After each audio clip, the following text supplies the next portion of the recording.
All right, good afternoon. Thanks for being here. Appreciate it. After we spoke, after we last spoke, we did watch the film of the game in Miami when we got back. And this, like what I said, it's a death by inches for us. So it's all about execution. The question is, well, how do you get better execution? That's our job. That's what we're working on. Right now, I feel like the defense played better in the second half. We're seeing some improvements in some areas there. And I think our best football's ahead of us. Offense, started fast, but we have to sustain drives and make more explosive plays. Obviously, we had a lot of drops. We had some penalties that killed drives. Special teams, we had some very irregular things that happen, which are all correctable. Just really operational type of deals.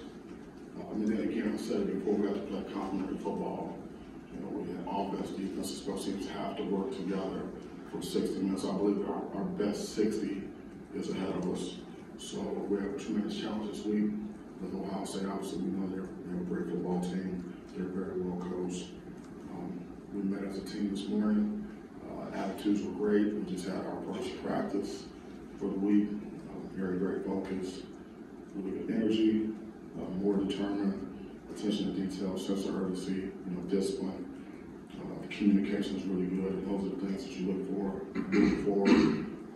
When guys are really into it and really focused in the meetings on the field, very upbeat and focused. So that's a good sign for us. So we had a good start to the week. And we're excited to be back home in the woodshed. We know it's going to be loud. Our fans are going to be into it. So we're looking forward to being home.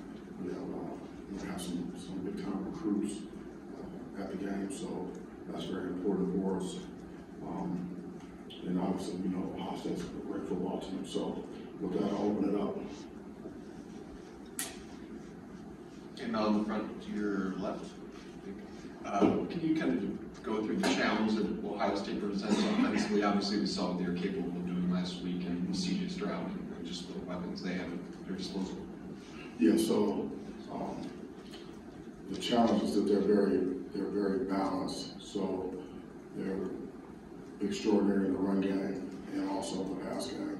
And they have arguably the best quarterback in the country.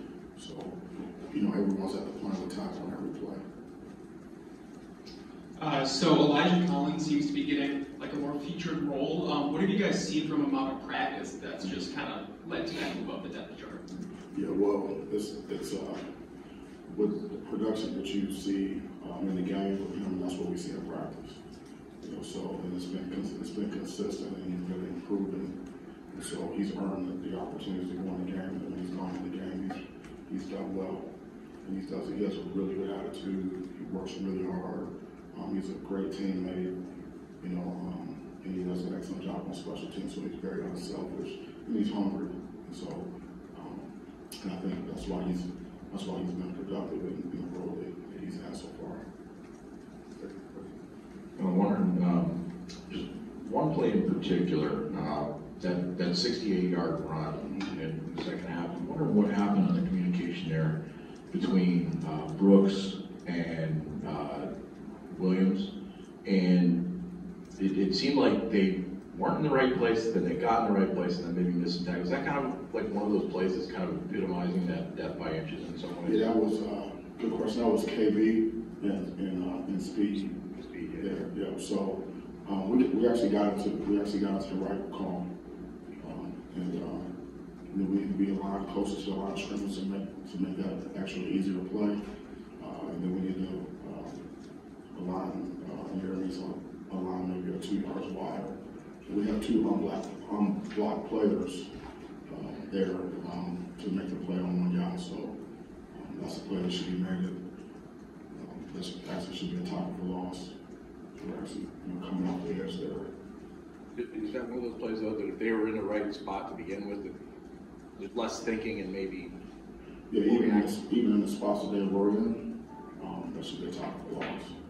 And at a 3-yard gain at the most, even where they were mean, they weren't far off, but from a detail standpoint, you know, better alignment, the correct alignment,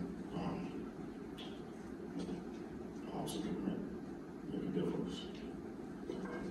No, you've been a part of upsets throughout your career, I guess, on both ends and whatnot. Probably dating back to your grad assistant when you guys beat Ohio State in '98.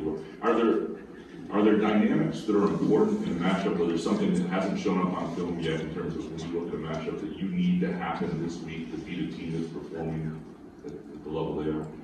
Yeah, you have to, first of all, you have to believe. That's one. And you have to strip the name off the jersey. Okay, and you go to work, preparation, and go and play the next play. And just take it from the meeting room to the practice field.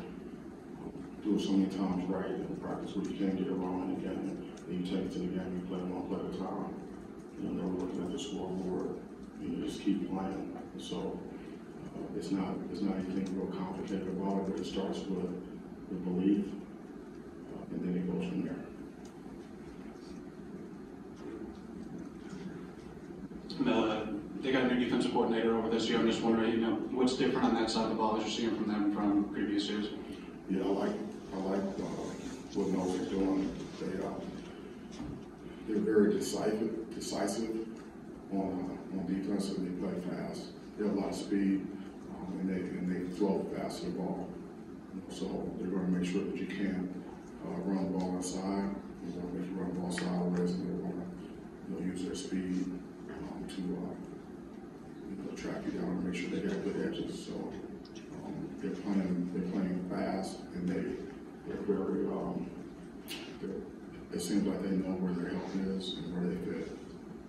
It's one of those things you turn on, you can immediately see like this is different that they're doing. You know, you look at that defense like this is definitely different from before. I think they're just playing fast. They're playing fast, and they have a lot of good players, and they're on the same page. And so that's what I see. Execution and playing fast and being physical. Well, as you stress the urgency to get better, how do you maintain a calm amidst the storm being 3 straight losses? How do you do that? Yeah, well, I mean, first block out the noise, and that's important. And the most important thing is what we do next. And anger, frustration, you know, what occurs to all those things, you know, really, they don't really help you move forward because it's all about what we have to do right now. So you learn from the past, whether it's good or bad, and you own it, whatever it is, you own it, and then you get to neutral, decide what's the next best step to take, and you take that step, and you take the next step and the next step. And that's the process, that's how you do it. Yes. And on the front here, I think it's been a couple of weeks since we could have asked you, but can you talk about, describe how Ken Talley came about, what we use at Penn State briefly, and coming here? Yeah, he became available, and then we acted on it. That's pretty much it.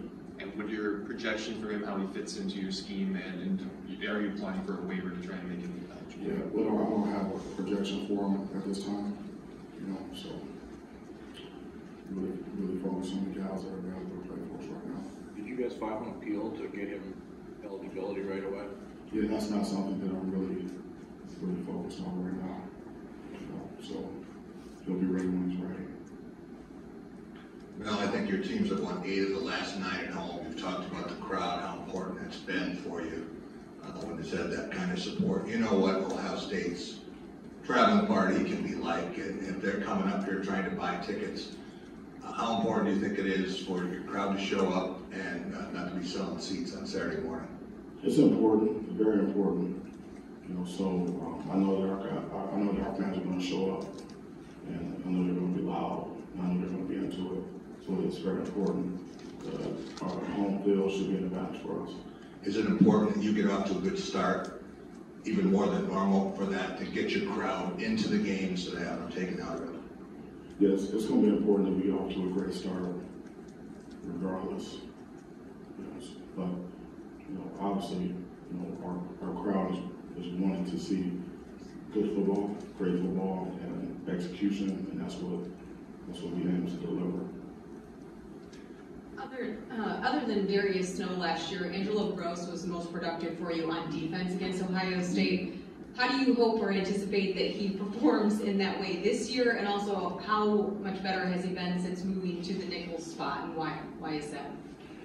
Yeah, Jello did a nice job with the nickel spot. That's a spot that's good for him. And he didn't have as much work at the position as we would like in practice. But the work that he got in maybe a practice and a half, he showed what he's shown in the past at that position, because initially that's where he played, as a freshman when he stepped on the field.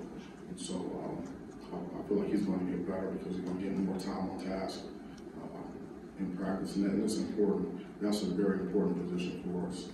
And so I feel good about him there. I think his best football's ahead of him. What was the second part of your question? Just about how important it'll be for him to have that production against a team like Ohio State with so many skilled guys. Yeah, so it puts a lot of pressure on your defense, and it's not just the D line or linebackers or the corners. That nickel position is critically important for the run game, perimeter run support, the RPO game, and then also in coverage.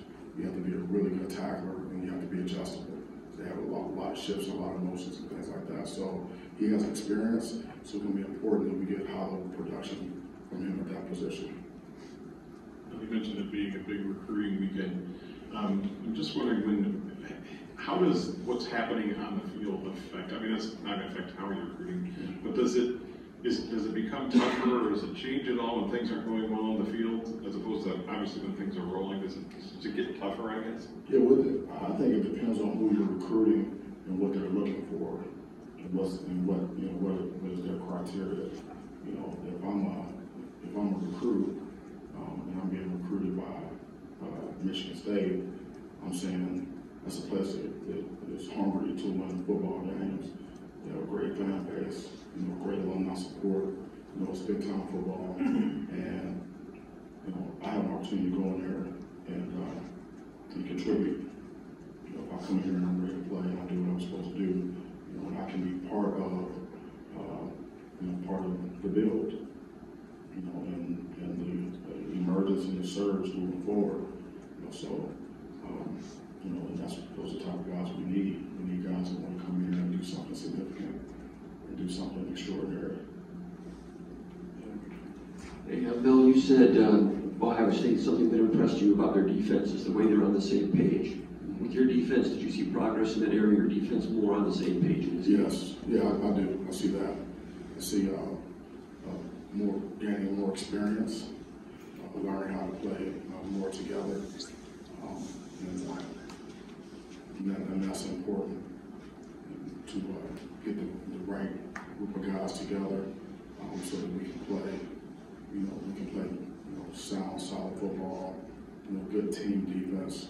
You have to know your job and do it well, and trust that the guy next to you knows his job. He's going to do his job well, so we can all play fast and be physical and trust what we're doing. Trust the call and go execute. Meanwhile, you had a freshman starting. How did he do in his first significant?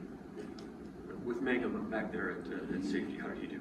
Yeah, it was a good start for him. He played hard, and he was into it. I didn't see any hesitation from him, and so he's shown that in practice. And so his best football's ahead of him. You guys have faced a run of pretty seasoned and talented quarterbacks. Doesn't make making changes on the fly any easier. And I'm wondering what C.J. Stroud presents in terms of the differences from what you faced to this point. Yeah, so he's a very accurate passer, and he's really smart, and he's tough, and he's really good with getting those guys into the right plays, and he knows where to go with the ball in the passing game. And so he's very efficient, and he's good with the short throws, the intermediate throws, and and obviously the deep ball. And then he's mobile, so he can extend plays with his legs, and he's always looking downfield to make plays. But if he needs to, he can pull it down and run, advance the ball and to score, or to move the chains, or the slide anywhere he can get. So he's that guy that can do all those things consistently. I know a few players have changed for them on offense, but how much do you use last year's film to now get ready for Saturday's game? We certainly have to. We studied that in last year's film to see what's carrying over and what's not. And then, what any success that we had or anything that hurt us, we can expect to see those things again. But so that's part of it. That's part of the breakdown. That's part of the. We take that into account when we game plan, when we watch film. That's certainly one of the games that we study. Looking back at the film, particularly the second half, what changed with Peyton? It seemed like some of his throws were a little off the mark, and maybe some of the decisions that he made with running out of bounds on the one play, and then a couple of the other decisions that he made. I guess when you watched it back, what maybe was different than the first half? Yeah, I don't know if there was anything that was different. I mean, we just, from an execution standpoint, we have to execute better and more consistently. And it's not just him, but it's everyone involved. We had a lot of drops. We had some penalties that killed drives. We had missed opportunities. And that all contributes to how it looks out there.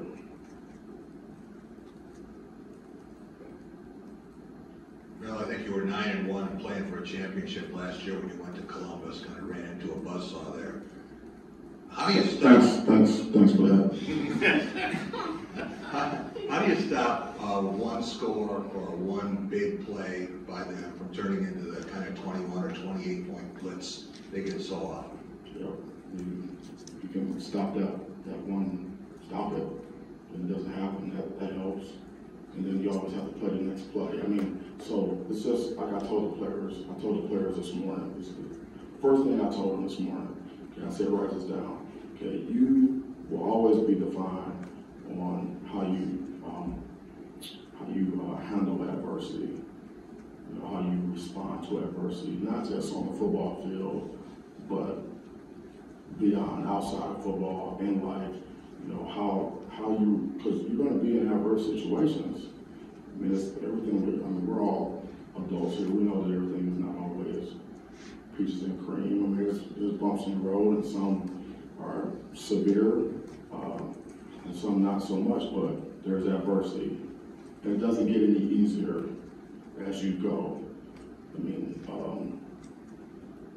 so you sit here waiting for the easy bus to come around. The easy bus isn't coming. So how do you handle it? How do you handle adversity? Like, so if you, I told them, like, it's going to be, like your kids, your children, there's going to be adversity, and they're going to be watching you, see how you respond. It could be, your family members, they're going to watch you and see how you respond. Your friends, how do you respond to adversity? And that's important. And so, for example, you give an example. If they score on a big play, right? So, how do you handle that? So, what we tell the players is, and we talk to them about this on a consistent basis. And it's like this in football, and it's like this in life. Okay. It's what's important now, and we behave our way to success, which is the actions that we take. That's what creates the outcome, and it's all about what we do next. So the call comes in, play call comes in, offense, defense, and special teams. Okay, so you communicate, you get the call, and then you review your assignment, right?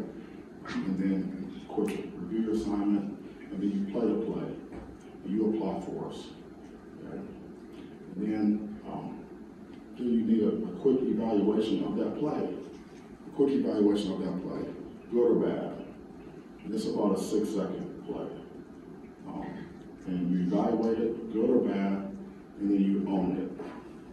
Whatever was bad, you own it. If it's good, you own it. And then you get to neutral, okay, and then you go to the next play. Now, that takes mental toughness, but it's both ways, though. I mean, you score, you make a big play on defense, or a big play on special teams, or a big play on offense. It's important that you evaluate it. Why did I have success? Okay, well, I need to make sure I continue to do that. And then you own it, okay, and then you gotta move on, because you're only as good as your next play. So you have to keep going. Same thing with adversity. And that's neutral thinking. I mean, that's how it goes. You drive into work, boom, got a flat tire. Okay, I'm gonna be late. Okay, well, it's the facts. I mean, like, it's not good, bad, right, or wrong. It is what it is. What do I need to do now? Right? And then you take that next right step and then you move forward. You can't have poor me's, because that's not gonna do anything for you. And so, that's how we coach our guys. And there's no secret to it. It's just mental toughness, it's mindset, it's mental conditioning, and it's focus. And focus is a skill. You mentioned what goes into an upset, if it's believing in stripping the name off of a jersey. The adversity that you talk about, what would a win, an upset over a team like Ohio State mean to this program right now? Yeah, so for us, it's critically important that that's not our focus. For us, our focus is not on the end result. The focus for us right now on Monday is the process. What do we have to do today in preparation? The required work, the unrequired work, today to stack this day, and then move forward to the next day in the process. So that's our focus all the way. And then when we get to the game, we do that, and we play the next play, play the next play, play the next play. And then at the end, then we look at the scoreboard and we see what it says. I wonder what affection or appreciation you have for Ohio State and its excellence, having spent time there. I have a lot of respect for Ohio State. A lot of respect. Can you elaborate on having spent time there and why they're so good? Yeah, we won a lot of games when I was there. It wasn't because of me, but I was at the program, and we won a lot of games. We won the national championship, and it was good. It was a good run there. It was good. It was an excellent program. I was part of that, and it's been that historically. And Ryan Day is doing a great job of recruiting, doing a great job of coaching. He's an excellent leader, and he's working hard to raise the bar there, and continue the excellence and add to it, increase excellence. My day, what you say? I'll add that he has a great first name too. Did you just get here? No, I've been out the whole time. The whole time. So I wanted to ask you something that has nothing to do with Ohio State or your current team, but you look here, we're 3 days in October, and there's already been 5 FBS programs that have kicked their coaches to the curb. What does that maybe to you say about the state of college athletics right now?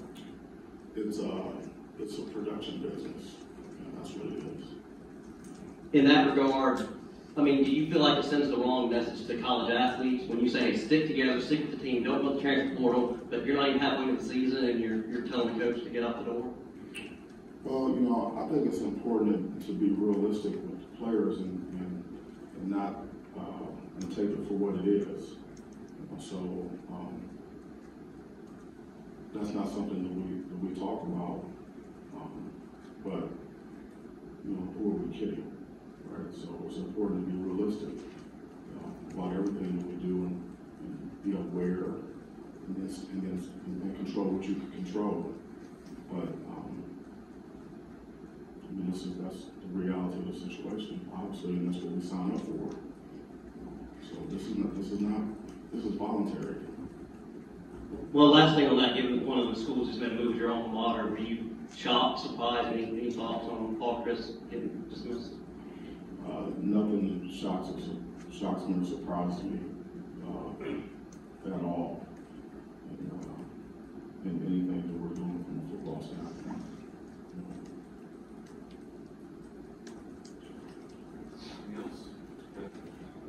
No, you talk about getting to neutral, good or bad. Why is that so important for your team?